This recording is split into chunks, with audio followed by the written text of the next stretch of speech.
Garry Ridge, welcome to Partnering Leadership. I'm thrilled to have you in this conversation with me. G'day, Mahan. It's just a delight to be with you. Thank you so much for inviting me. What a delight for me, Garry, having heard about you from Dr. Ken Blanchard, who talks about you every chance he gets, and also having read your book and seen your leadership at WD-40. So it's a joy getting a chance to have this conversation with you. Before we get into organizational culture and leadership, Garry, would love to know whereabouts you grew up and how your upbringing impacted the kind of person you've become. Thank you. If you haven't worked it out by my accent, I am an Australian, a native Australian. I grew up in a little suburb just outside Sydney called Five Dock. I was the youngest of four children. In fact, there are about 12 years difference between myself and my next brother. My dad was born in 1907. My mum was born in 1914. Mum actually lived till she was 99 years and 9 months old, and she only passed away about 8 years ago. So I think the influence of adult life was important to me. I really enjoyed learning back then. I was working from a young age, born in 1956, of course. Then I started my life working on the back of a milk truck. I had a paper run. So mum and dad really showed me the value of delivering work to people that was meaningful. Just an Aussie guy that grew up in the 60s and 70s in Australia. So how did you end up then, Garry, working for WD-40? I've only ever really applied for one job in my life, and that was full-time job, and that was my first job. And when I left school, actually at the age of 16, I'd done my school certificate in Australia. I joined a big retailing organization in Australia called Waltons, and I did a management trainee program with them. And that was a 4-year program that was both on the job training, and then I went to what best could be described in Australia night school and did studies on warehousing, distribution. And I was working for a company then that had a lot of work in the hardware, automotive industry and their departments. One of the suppliers from our department asked me to join them. I joined them. And from that, I was asked to join a company in Australia called Hawker Pacific, who was actually the licensee for WD-40 in Australia. So fast forward now, I'm in my late 20s or early 30s. And then in 1987, they decided to end the license in Australia. I got to know the people at WD-40. And I got a phone call one day, and it was, we're going to open a subsidiary in Australia. We're really starting to think seriously about our global business. Would you like to join WD-40 Company and open our Australian subsidiary as managing director of Australia and Asia? My dad was an engineer. He worked for the same company for 50 years. And I said to Dad, WD-40 Company has asked me to join them. What do you think about that, Dad? And he said, you can't go wrong with that stuff, son. So lesson in life is listen to your dad.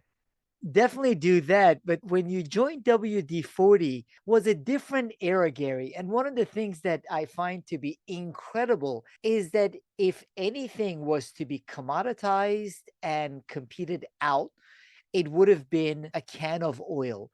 But you were able to build WD-40 to something more than that. How were you able to do that? Well, interestingly, we don't sell oil. We create positive, lasting memories by solving problems in factories, homes, and workshops around the world. Gary, I love how you describe what it is that you do, that it is not just the product outputs.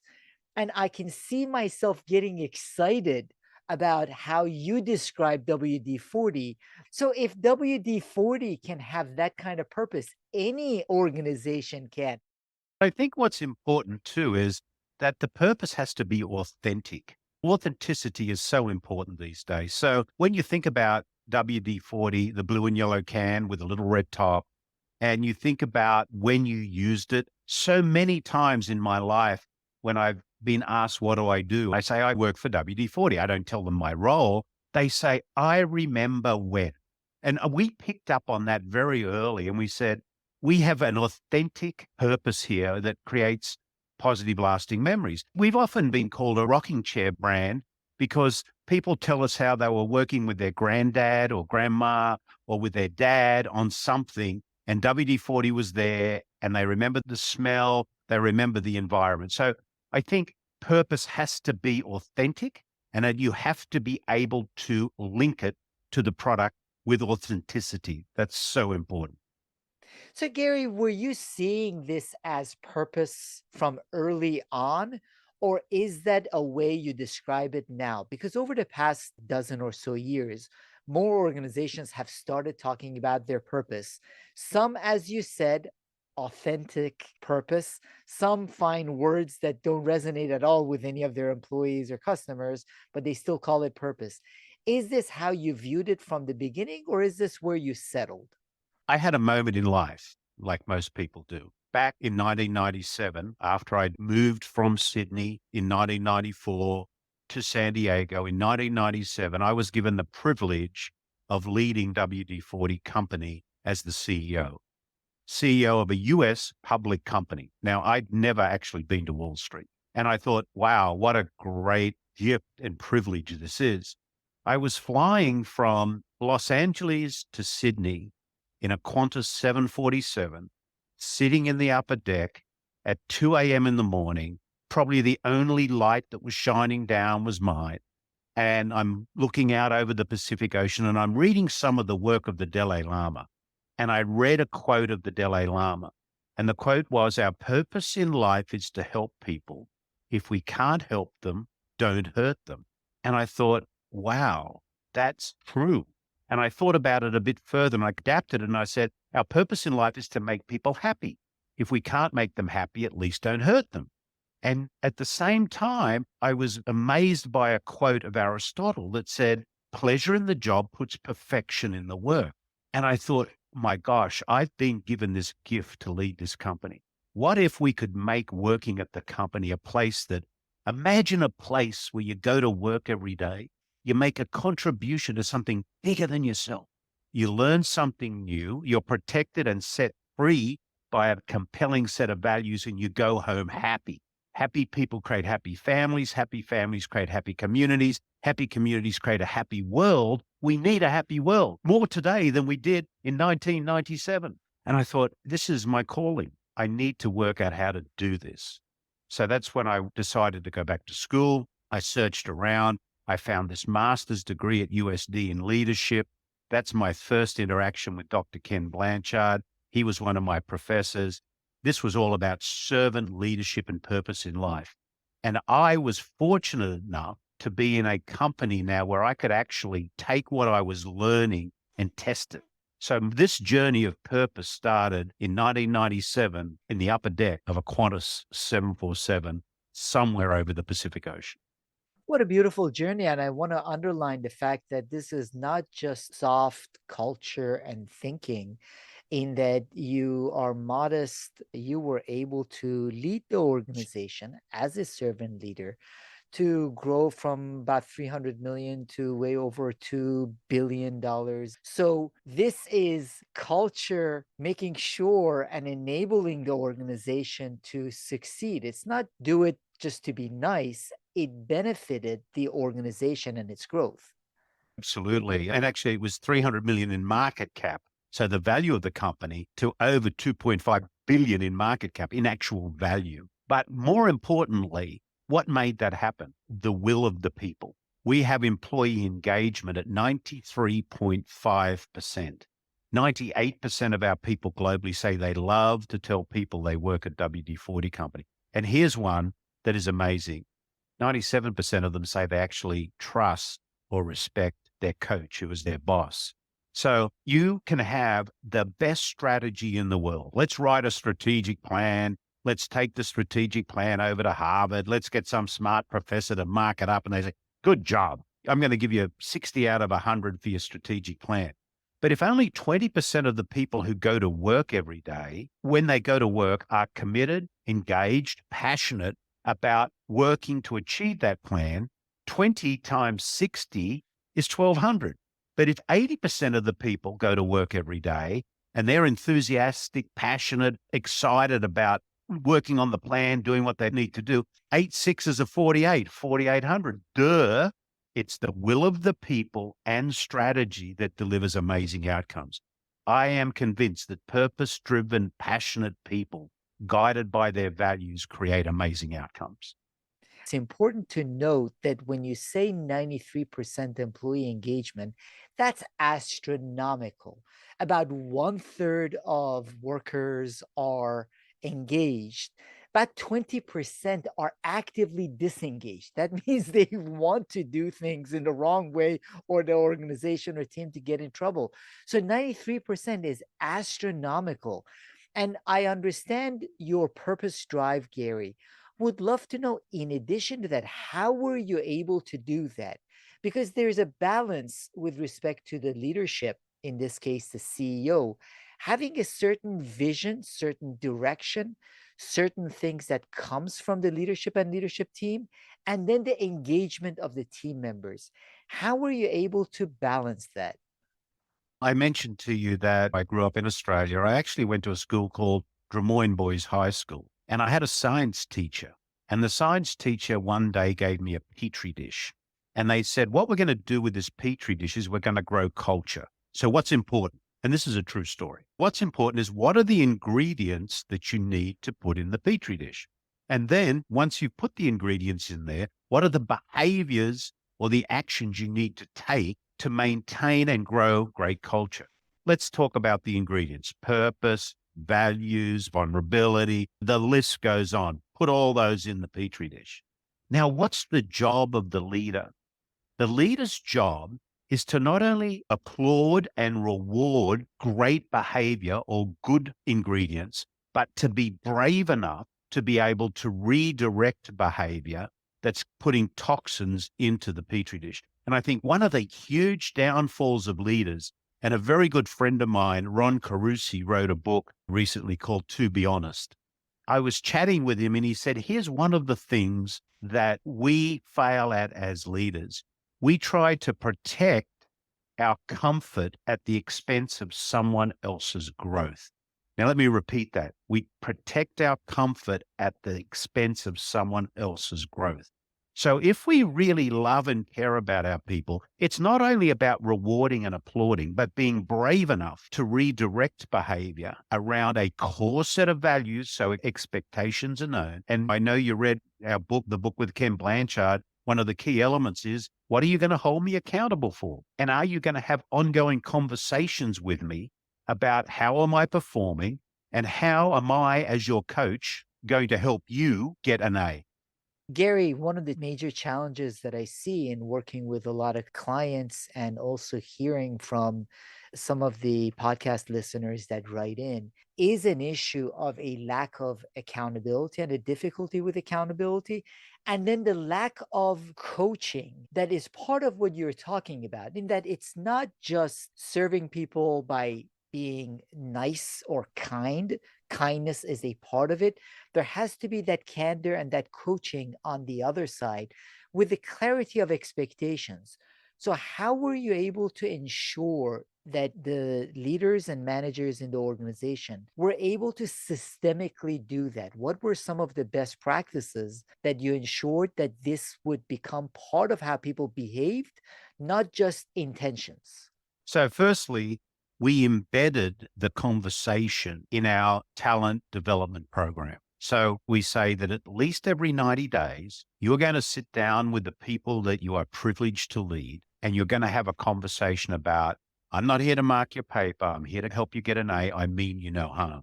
But then also, we needed to be very clear what a good coach looks like.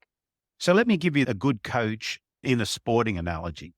You and I are coaching a soccer team. As the coach, do we run on the field and try and kick the ball? No.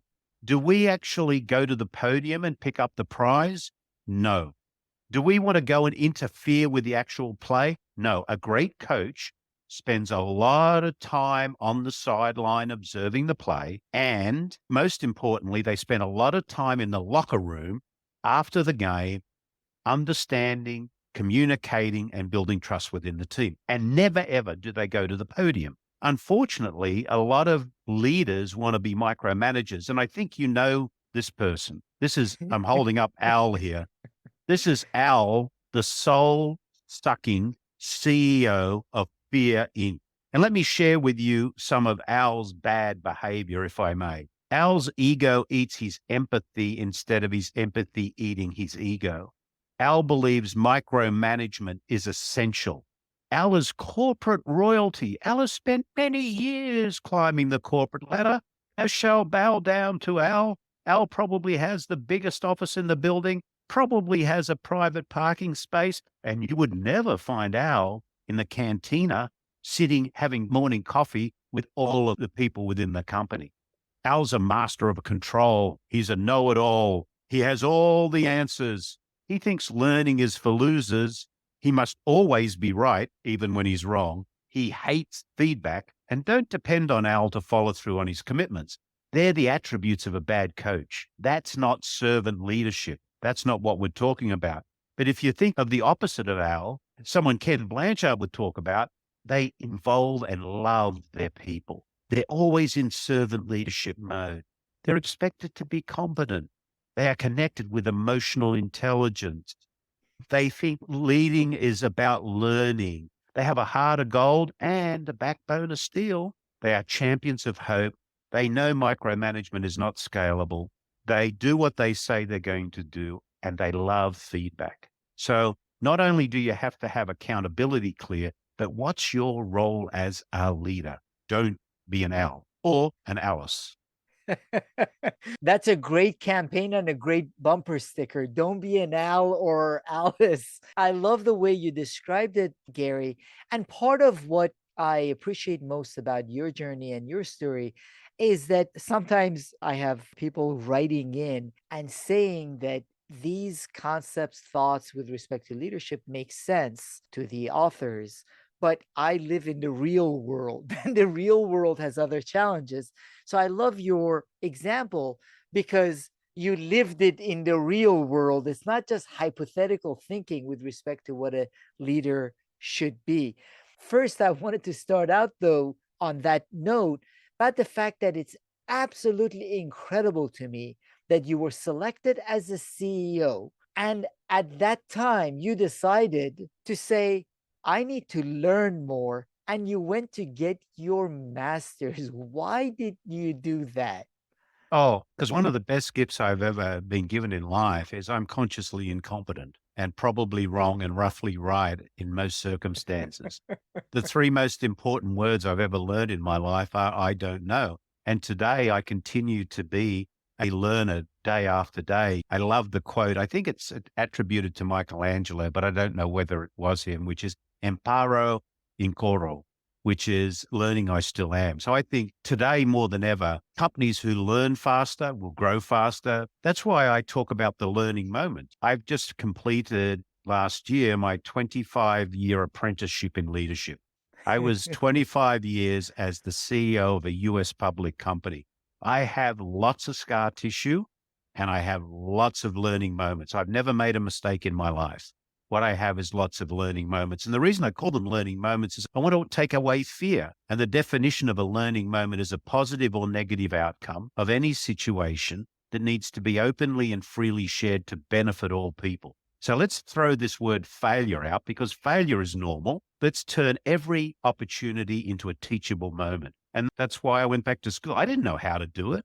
And I wanted to learn how. I wanted to know what was about this servant leadership thing that was so special. And that's why I'm so grateful of the relationship that I've had with Ken for many years. He and I see each other often. He's 83 years old now. And when we can, we play 9 holes of golf on a Wednesday afternoon. He's just one of the most special people in my life.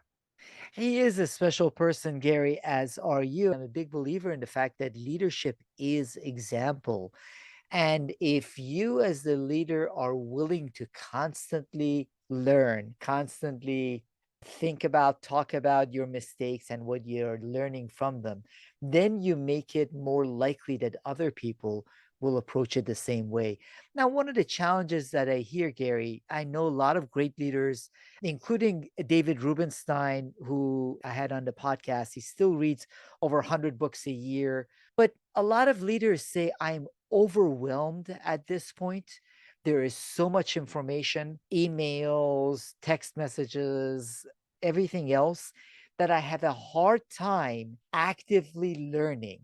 Now, watching your journey over the past few years, it seems like you stayed consistent with that learning and growth. How were you able to keep that a priority when there were so many demands on your time as CEO and chairman? I have a favorite saying: opportunities are abundant, focus is a gift. One of my other dear friends is Marshall Goldsmith. I don't know if you know of Marshall, but he wrote, "What got you here won't get you there." I use that text in my teaching where I teach at USD. And he has a thing called the daily questions.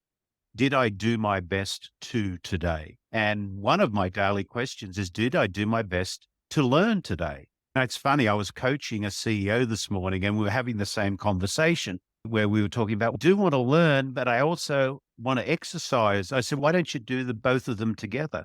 Put your headphones on and listen to a book as you walk in the morning so you can do it together. But what I'm really saying is you can make time. It's just that what are you going to focus in on?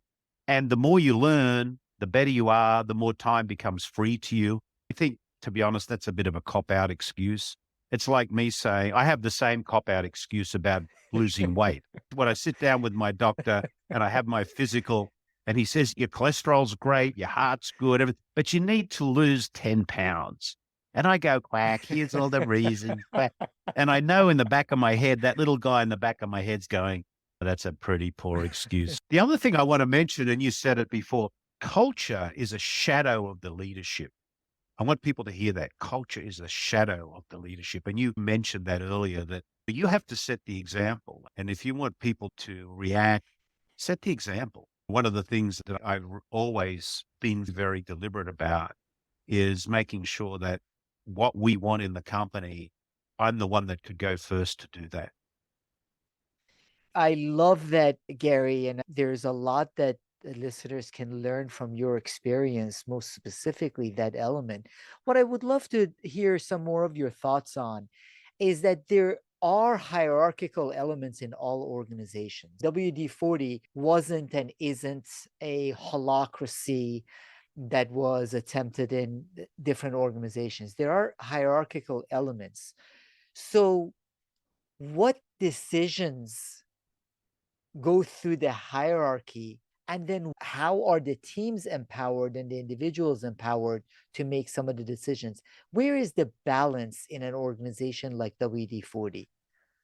So I say that anybody in WD-40 company can make any decision they need to make without quacking up the hierarchy, which causes churn and delay, as long as they use our values in making that decision.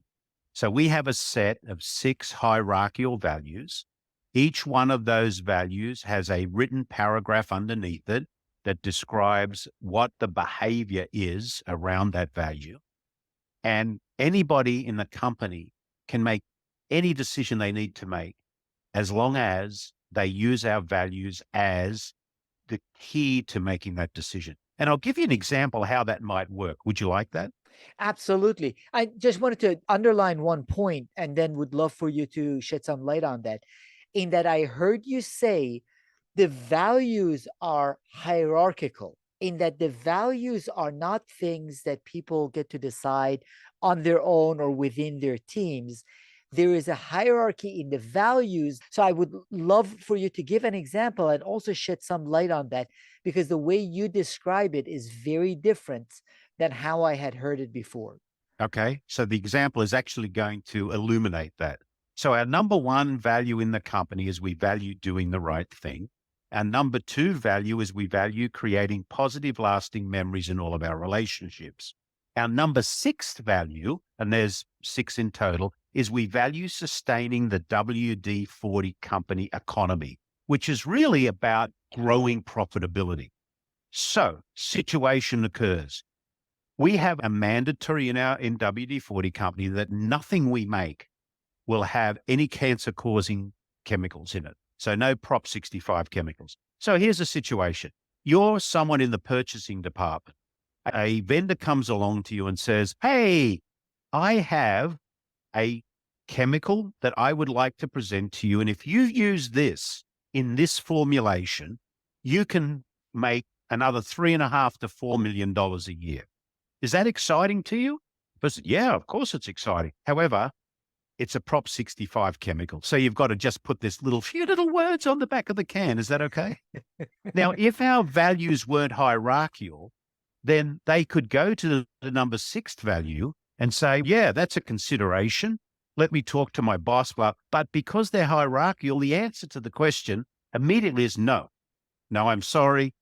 Our number 1 value is doing the right thing, and putting cancer-causing chemicals in our brand is not going to create positive. Oh, yeah, but you can make $4 million more. I'm sorry. Don't you want to talk to your boss about that? No, I'm sorry. You need to talk to your supervisor. You don't, because we all live by the same set of hierarchical values.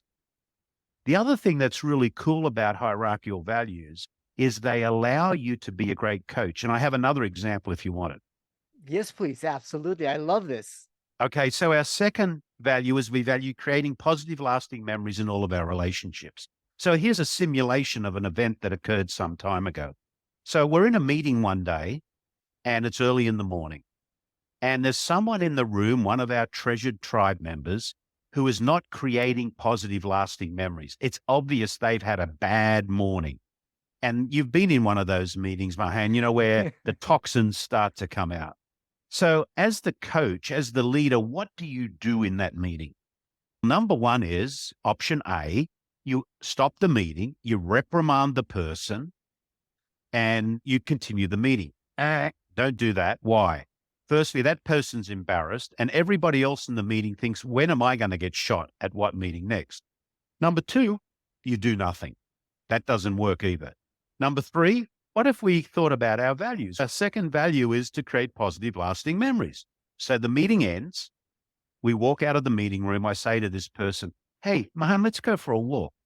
So we walk outside the building, and I start looking around behind a car, under a tree, etc. And he says, what the hell are you doing? Here's my opportunity to enter as the coach. The person I know and love was not in that room today. The person I know and love who uses our values every day was not there. What's on your mind? What's getting in your way? How can I help you? Which opens up a wonderful coaching conversation. The end of the story is we have a great conversation. I learned some of the things that went on that were insignificant.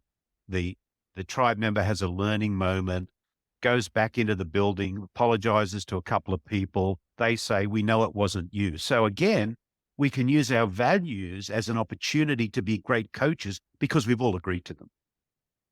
These aren't values as written on a piece of paper or put up on the wall. These are values that are lived on an ongoing basis and form the basis of decision making, form the basis of coaching of the team members. So, in order to be able to do that, Garry, a lot of times people that especially come from other organizations and have different experiences need reinforcement and need training for it. How were you, in addition to consistently talking about the values and showing it, how were you able to train it in a way that people and the coaches were able to actually coach? Because, as you mentioned, if we were playing soccer, the soccer coach wouldn't come on the field, but there are capabilities that the coach needs to have in how to coach. How were you able to do that at WD-40? We had to embed this in normal behavior of life in the company. The values part of it are embedded in this conversation we have where we ask everybody every 90 days to tell us how they've lived our values in real life in the last 90 days. Now, this is simple. It's not easy, and time is not your friend. So that's where in my Petri dish, culture equals values plus behavior times consistency. So you've got to be consistent over time. You don't change culture in an organization with a big barrel of fairy dust. You have to have it and you have to embed it over time. So it's consistency, living the program, embedding it in the behavior, applauding and rewarding the people for supporting and doing the right thing, redirecting people day after day. And that's really important. The other thing I love, Garry, is the process of transition that you all have been going through, one of the interesting things is as people are reflecting on Jack Welch at GE and how, for a whole host of reasons, GE started crumbling after that. And a couple of months back, Disney decided to bring Bob Iger back, who had been a great CEO, because the person that came after him didn't succeed. I would submit that is something that the leader should have done differently. So I would put it on Jack Welch for GE and Jeff Immelt to have succeeded, and would have put it on Bob Iger for his successor to have succeeded. How have you approached the transition so your successor can succeed, rather than people saying, oh my God, Garry was awesome, and when he went, WD 40 fell apart? Good question. Well, as I refired, not retired, from WD-40 Company in August of 2022. However, my succession plan started 8 years ago. I knew that at a certain time in the future, doing the right thing would be to hand over leadership of the company to the next generation. I had a promise that I made. I said, I want to build an enduring company that I'd be proud to hand on to others. So 8 years ago, I spoke to my board and I said, well, we need to start preparing for this. Eventually, I must move on. We identified some people within the organization. My daughter is a dance teacher and she taught me a lesson. She said, Dad, before you ever put anybody on Broadway, you need to have them perform off Broadway just to see what steps they have to improve in the dance. And I said, Kate, thank you. That's very good advice. So we picked some people in the organization and I watched them play in different roles off Broadway. And eventually one of the strong contender came forward, and that's Steve Brass, who is now our CEO. And I needed to see whether Steve was committed. And he was actually based in the United Kingdom. So first one is, Steve, are you prepared to disrupt yourself? So we moved Steve and his family from the UK to San Diego. And the reason I wanted to do that was, could the family settle into a new culture? I knew how hard that was.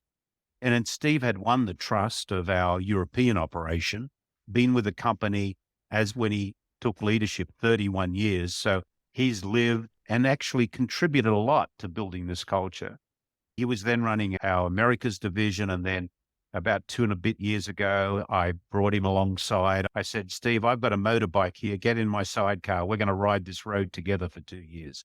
So he was in my sidecar as my president and chief operating officer. And sometimes things happen for a reason, and we rode straight into COVID together. So we had the roughest ride of leadership that anyone could have had. And we got through it. And then September last year, Steve took over. Now, Steve's not me at all. He's quite a different person. But what we both hold dearly is the fact that culture is a competitive advantage and that culture is so important. I could have got anyone in the company who's a smart marketer and a good executor. But to me, I was not going to leave the company until I believed I had someone to hand over the secret formula. We have two secret formulas in the company. One's for the product itself and the other is for the culture. And I wanted to make sure that whoever got that secret culture formula knew how to work that formula. Such an outstanding leadership perspective. One of my favorite quotes is from Lao Tzu, that the great leader, when the leader is gone, people say, we did it ourselves. You are ensuring that the culture that you have built at WD 40, the people feel that sense of pride that they did it themselves and have been contributors to that success. The other thing I would love to hear your thoughts on, Garry, is that the brand WD 40, you have done an incredible job in a very competitive space, in that brands come and go, but you have been able to, and WD 40 has been able to maintain its presence. I don't think there is a single home, at least that I would know of, where people wouldn't have WD 40. And then when they go to whether the superstore or Home Depot, wherever it is, they wouldn't reach for that WD 40. How have you been able to maintain that presence? Because especially over the past few years, a lot of iconic brands have fallen, how were you able to maintain it? It's an honest product. It keeps its promise. Why do you trust people? Because they keep their promise. So we don't make promises we can't keep. We deliver above expectation performance at extremely good value. We help people's lives. We exist to create positive, lasting memories, solving problems in factories, homes, and workshops around the world. We solve problems, we create opportunities.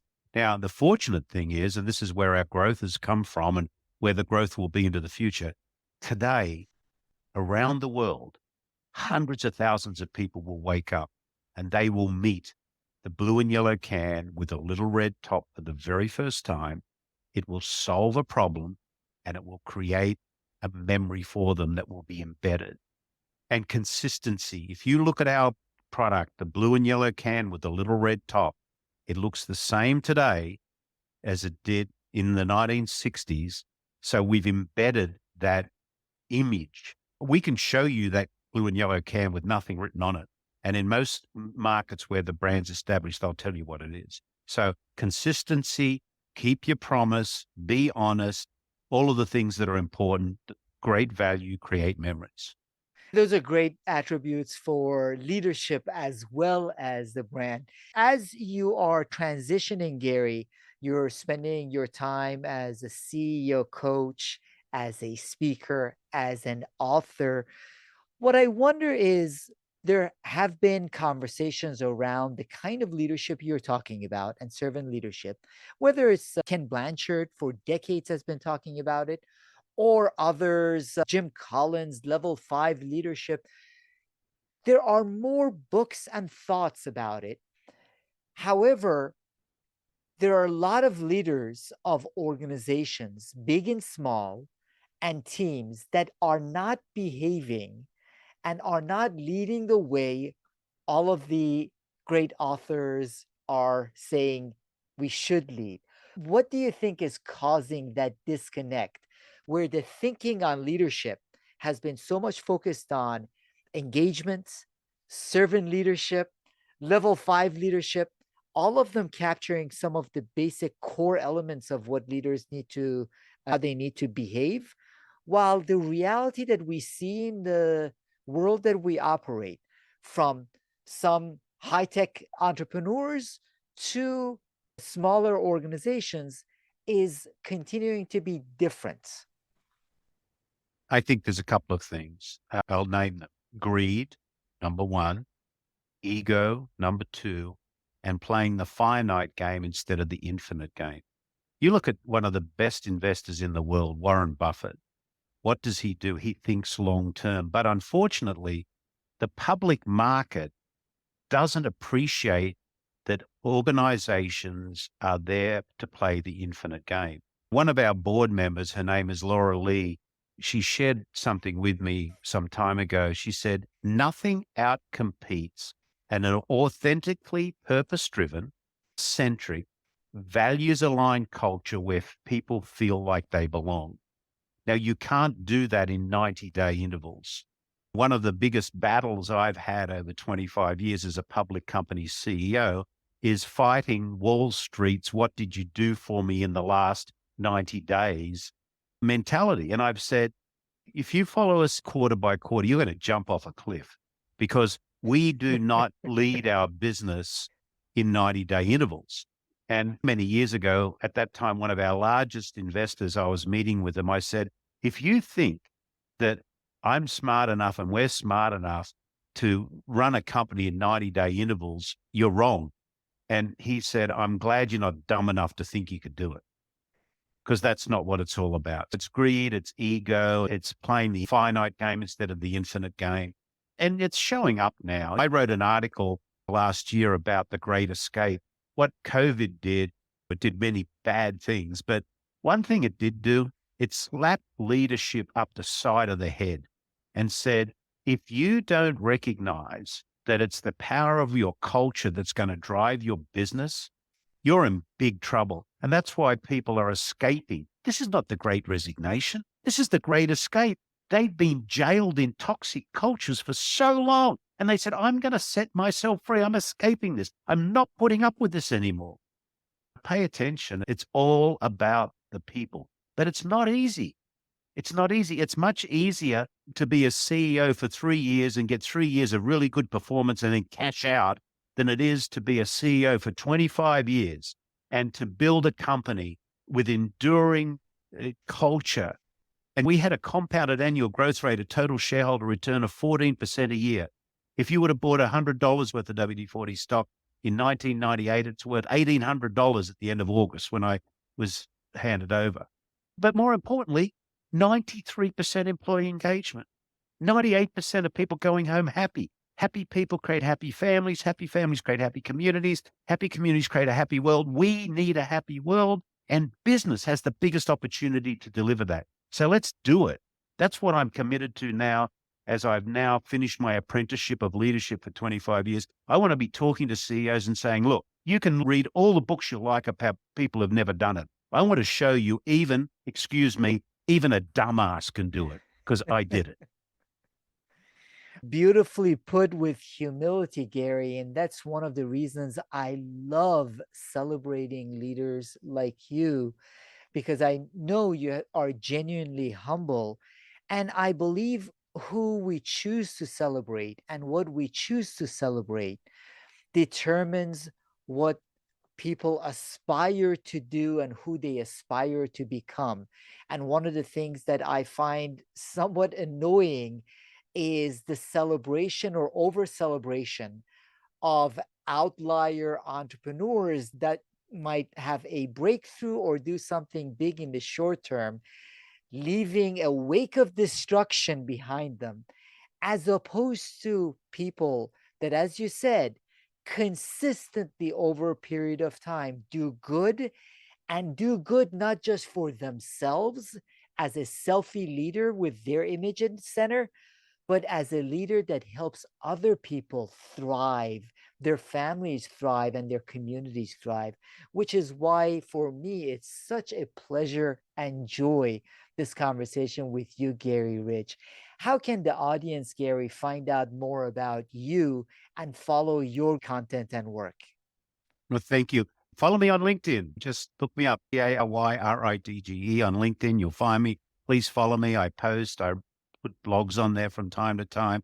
And I have a website, www.thelearningmoment.net. So those are the best two places. What an absolute pleasure, Garry. And I have no doubt through you championing the kind of leadership that matters, we will have more leaders aspire to become more like you and do the good that you have done, both with WD-40 in their organizations and the community. Thank you so much for this conversation, Garry Ridge. Thank you so much. Life's a gift. Don't send it back unwrapped. You have been listening to Partnering Leadership with your host, Mahan Tavakoli. If you enjoyed this episode, please leave a rating and review of the podcast on your favorite podcasting app and forward the conversation to a friend or colleague so you can help more people discover their purpose, grow professionally with meaning, and have a greater impact. For additional leadership insights and bonus content, visit us at partneringleadership.com.